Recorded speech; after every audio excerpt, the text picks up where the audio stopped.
Hey everybody, it's Ryan with WatchGuard. Just wanted to throw a quick video together to show maybe one of the techniques that a bad guy could use to compromise a wireless network that's not secured properly.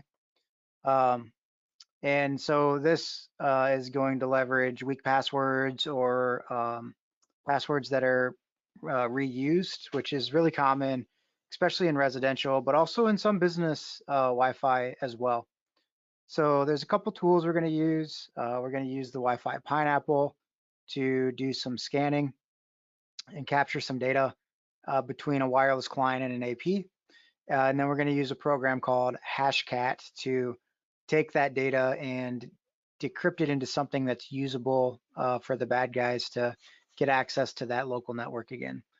And this is really important today with all the users getting sent home and businesses really trying to get spun back up with remote employees. A lot of the times, things like what network are they using to connect back to my corporate Wi-Fi was really not thought about. So now that things have they're still crazy, but maybe have settled down a little bit, it might be a good time to just take some of this information and share it back with your employees so that they can better secure their home networks that they're using to connect to your corporate Wi-Fi.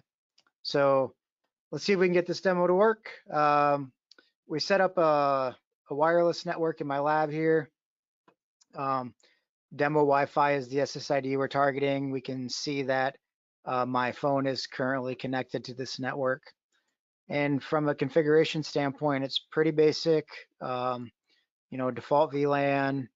We're running WPA2 pre-shared key for security, and we got an 11-character passcode in there. So pretty typical of what a home user may have on their Wi-Fi, or even some small businesses. So the first step we're going to do is we're going to come into our Wi-Fi Pineapple, and obviously you have to be within wireless range of the network you're trying to compromise, but really that's not that hard to do. You could sit outside a building or someone's house, or have really good antenna and be quite a ways away and still do this. So we're going to start with scanning. We're going to scan for that demo Wi-Fi wireless network is what we're looking for. And once it starts to populate, we'll see not only that network, but all the neighbors' networks and my networks are all things within range from where I'm sitting right now. But we're going to focus mostly on this demo Wi-Fi network right here.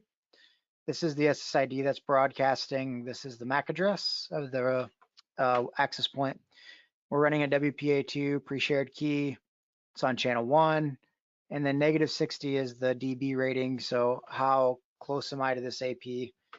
This will be somewhat important here in the next step as we try to figure out how to get users to disconnect from the network. So the next step is going to be we need to start capturing data that's being sent to this Wi-Fi network, to this access point. So there's a couple ways to do this. You can be very patient and you can just wait for something to connect, or you can run these deauths. And what the deauth is going to do is it's going to make the users that are connected to the APs disconnect and then reconnect, making this handshake happen. And inside this handshake is a lot of different kinds of data, but the data that we're interested in is the handshake encrypting the password to connect to the Wi-Fi. That's what we want, because once we have that password, we can then connect to this wireless network and do all kinds of things that we're not supposed to be doing in that network. So we got a full handshake. We're going to download this file. We're going to save it to our desktop is our first step. And then that's really it for the Pineapple. Its main purpose here was to run that scan, find me that network, and then capture that data for me that I need. The next tool we're going to use is on Hashcat's website. And here on the website, they have a convenient conversion tool because that file that we downloaded is a PCAP file ready to be read in like File Shark or a Wireshark. but it can't read that. The Hashcat can't read that. So what this tool is going to do is it's going to convert it to a HC CapEx file, which is the version that it needs to be.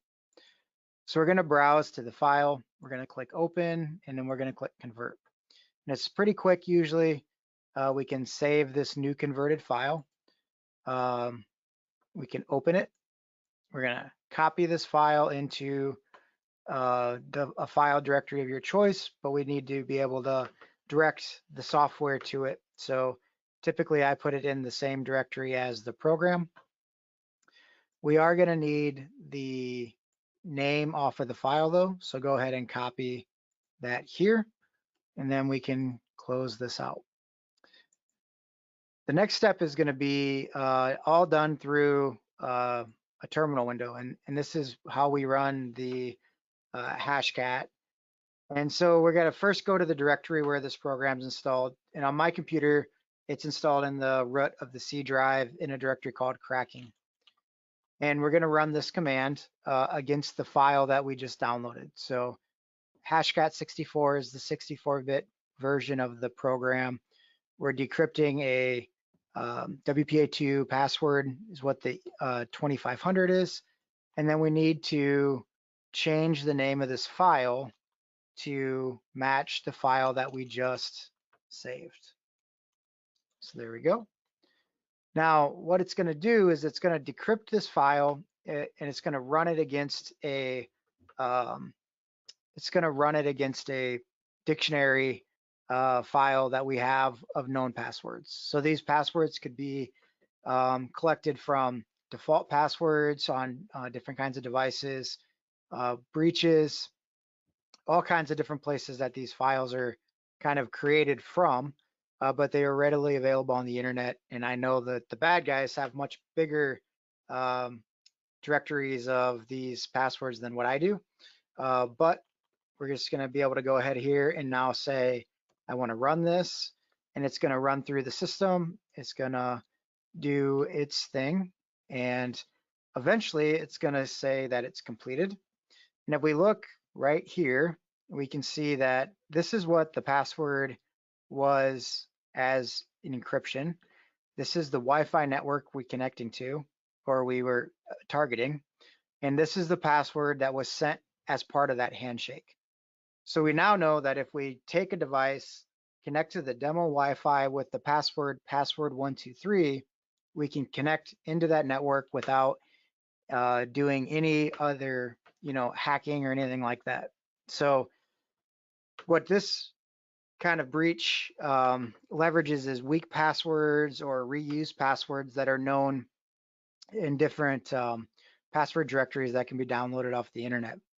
It's very common that home users and a lot of small businesses will use default passwords or weak passwords that could very easily show up in these lists. So, excuse me, kind of the takeaways are going to be, use complex passwords, use unique passwords on your Wi-Fi that don't exist in other applications or other programs, because if those get breached, now your Wi-Fi and the rest of your network is vulnerable as well.